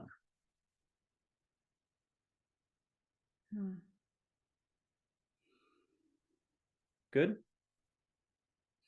No, I've got some resistance there. Okay. I'll switch to here. I'll do Kuan Yin for you. Give me 1 second. This will be a much better photo. Was that a lotus flower she's on? Yeah. Yeah. I love the lotus flower. It's a good reminder that beauty comes out of the muck. Because the lotus flower grows in mud, and it unfurls one leaf at a time. And I think that's just such a beautiful image of who we are. Like we come out of some of us come out of a lot of trauma, a lot of mud, a lot of mistakes, a lot of what? A lot of mud. A lot of exactly that muck that we all come out of that, and yet our flower petals of who pristine. We are open up. Yeah, and it's pristine. And I would just say each moment is a new opportunity. Here's Buddha instead, since he sort of jumped out. Let me make sure I'm bright. Yep, I'm bright. Okay, here's Buddha. And absolutely, if you want to see a little bit of golden light on the, what do you call it, peripheral, like 2-3 inches from your left and your right of your eyes. Yep. But get a good temple scent that resets the clock here. There's no clock. It's the brain, but there's no brain. Think about it. Even the heart and the brain, we don't know what we're talking about. It's really the flows. It's really life. Are you living or are you thinking about living? Yeah. I'm getting a reminder to slow down. Just slow down. Yes. And maybe, this big bike trip that I'm heading off on tomorrow is just take it easy, go slow. Yeah, why not? I have a Sri Kaleshwar. Now, he passed away, I always get this wrong, 2011, 2012 at the age of 43, but he knew it was his time to kind of go. Worked around the clock. I mean, like the only way I know how to describe him is love on an Indian breeze. He's very gentle. And there's a parallel figure. It's Kapuna Auntie Margaret from Hawaii. I'm going to do her first because she's love on a Hawaiian breeze.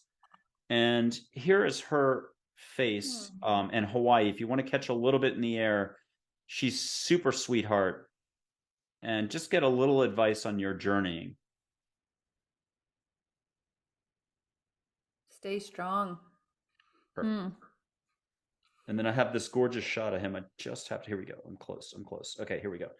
So Sri Kaleshwar, real sweetheart. Yeah. He looks like somebody who really lived. I know he didn't live long, but lived fully. If you want to do something different, you've got your own crew, you've got Michael, you've got all these angels, you've got these guides, Native American chiefs, figures from India. It doesn't really matter who, but if you would turn your hand up either in your lap, on the screen, it doesn't matter, whatever's comfortable, or both. Kumbaya it or sacred spiritual, it doesn't matter. You do this at home. Ask for them to come in and feel what you're going to feel. Now, what's great is you'll learn a little bit about your own ego, which is one of our episodes, taming it, meeting it, taming it, stuff like that. But if you focus too hard on your hands, they're going to come in on your back or a wind in the room. You can't win. It's not about winning or losing. Get past seeing the negative. It's just about letting go. And that's all we're talking about at one level. So Anita Adams from Canada, but now in Portugal, on an amazing journey, sharing with us through her upcoming book. That's coming out in September. And I do have to mention the name again. Whispers of the Soul. There's still the second line below that title is being decided upon. That's beautiful. Have a moment to see who comes in, how you get it, and just get a nice hug reminding you that you're not alone, you're loved, and you're doing an amazing job of trusting.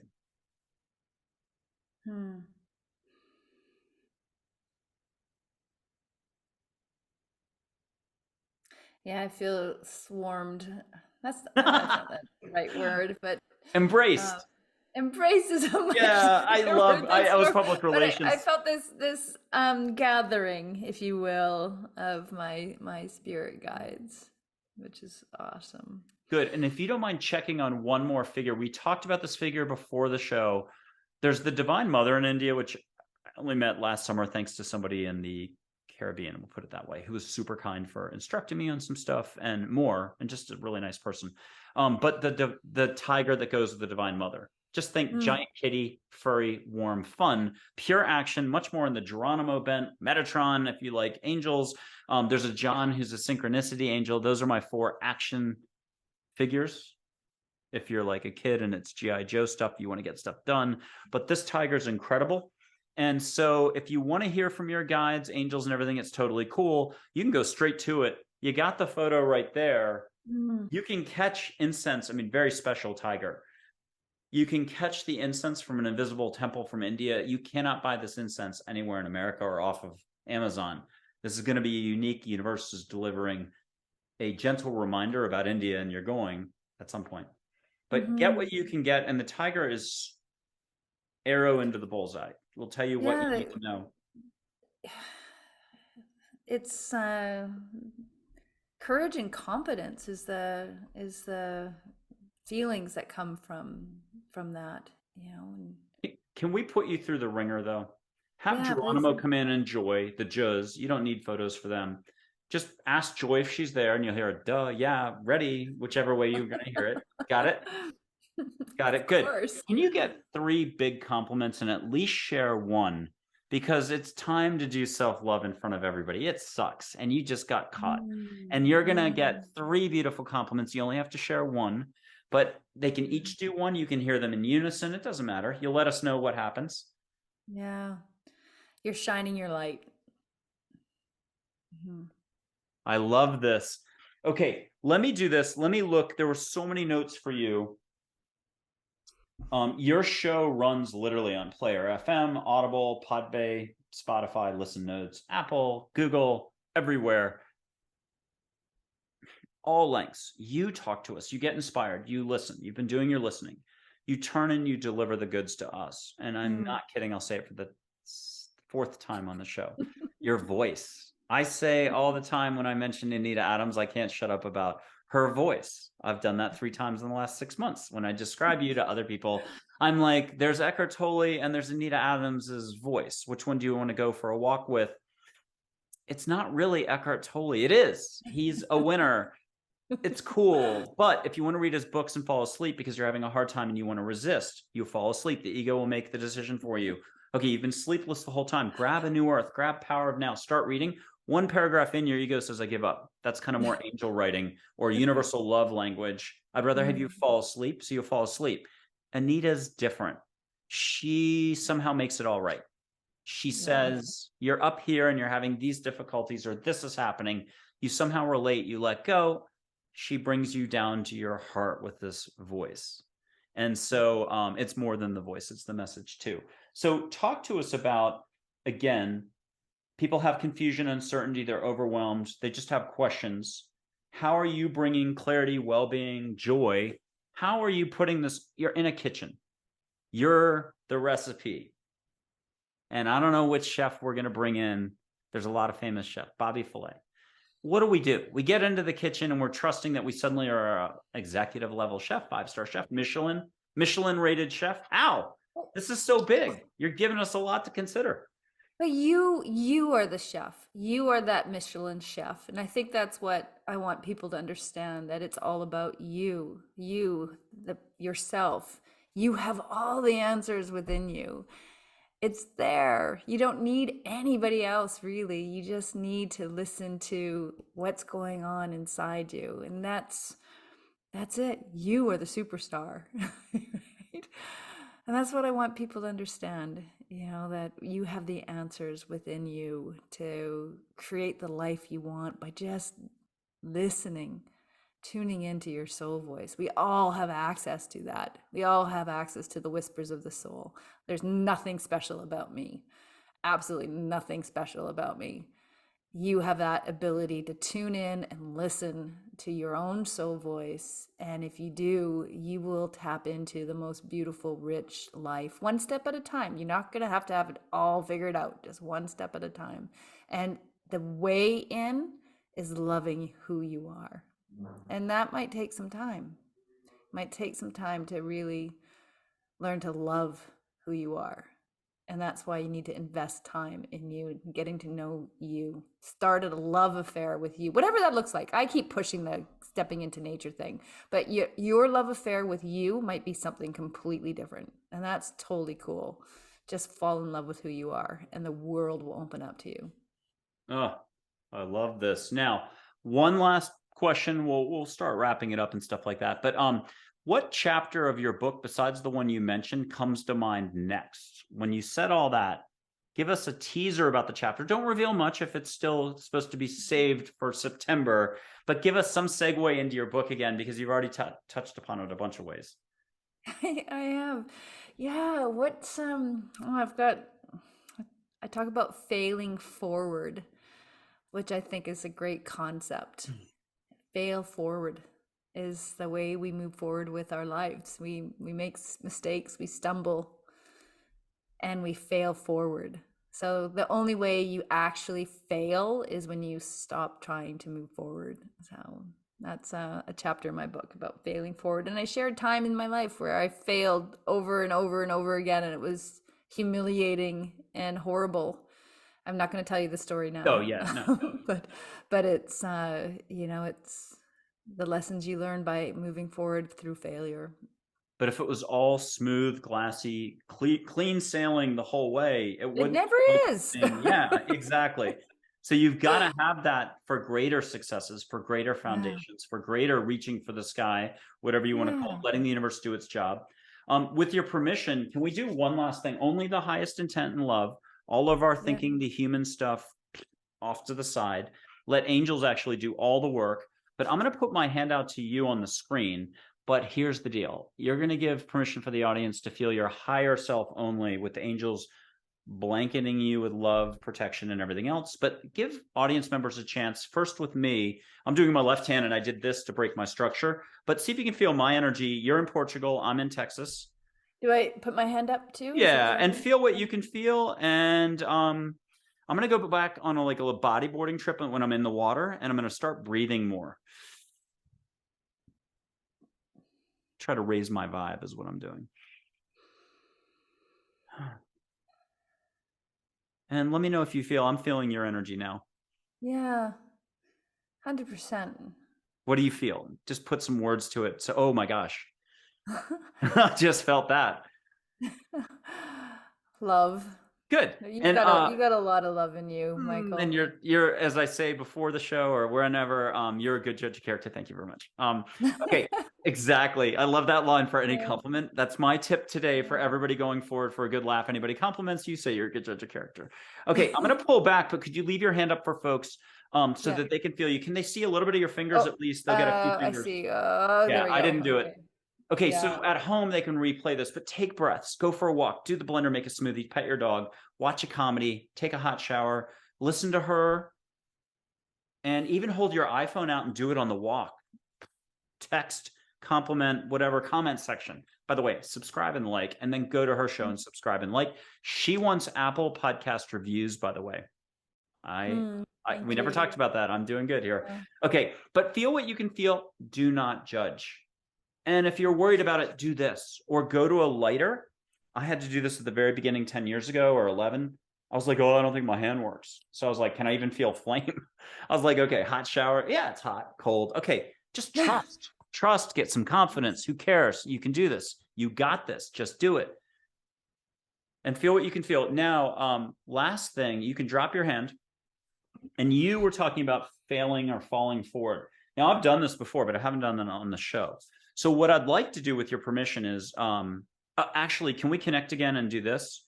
So we're just going to go real low key here. Yeah. But with this hand, I'd love to whoosh you with some rainbow light. We're going way off the reservation. No offense to the Chiefs. I'm taking a chance here. Oh my God, I could fail forward.